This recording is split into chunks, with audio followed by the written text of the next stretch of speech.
The U.S. Justice Department is set to release nearly 6,000 federal prisoners by the end of this month. A third of those being released are illegal immigrants. But get this is just the first wave. Officials expect more than 40,000 early releases of for drug convictions. Now, officials are assuring us that the illegals will be deported and that the other prisoners will be supervised. But is that going to be enough? And how concerned should we be? Joining me now, Payne County Sheriff Paul Babeu. Sheriff, I know Charles.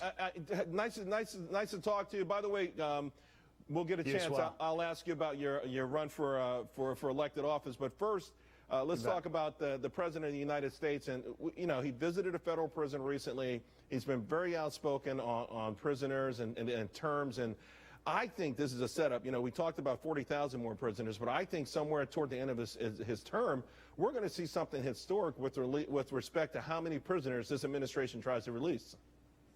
Absolutely.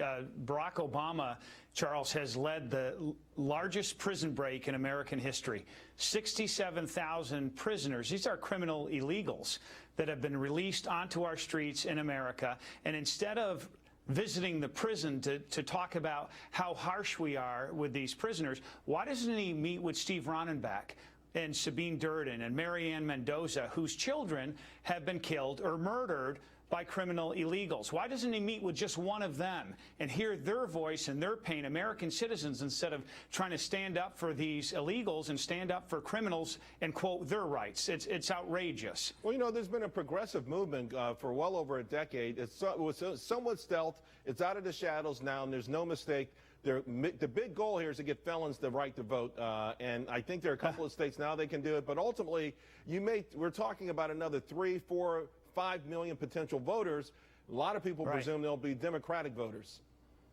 Of course, and you already saw this campaign that's been announced over the last few months trying to get 10+ million illegals who are not citizens of our country the right to vote. And this has to be stopped. And we're going to give away all these privileges, which should only be enjoyed by legitimate citizens, people who have skin in the game here in America and who have earned that right. What do you make of the notion that, we're talking thousands of illegal immigrants who have committed a crime illegally coming into this country, and then once getting here, committing additional crimes that we are actually going to somehow supervise them or deport them with almost 300 sanctuary cities just waiting with open arms?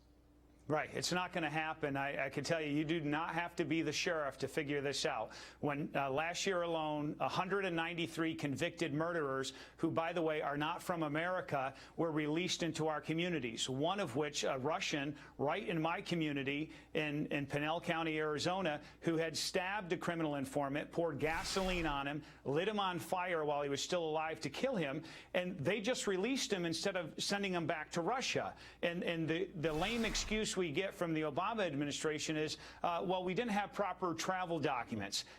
This is insane. That's these crazy. guys should be criminally responsible for all these crimes that are committed against our citizens because they knowingly release them into our communities. Sheriff Babeu, before we go, I got to ask about your run. What office are you running for and what's the reception been like so far?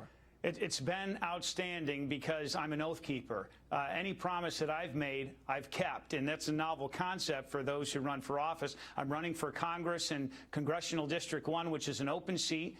It's a pickup for us to go from Democrat to Republican, and I ask any American who wants to defend our Constitution, stop this president and secure the border, go to sheriffpaul.com and help me raise the money to fight and to win.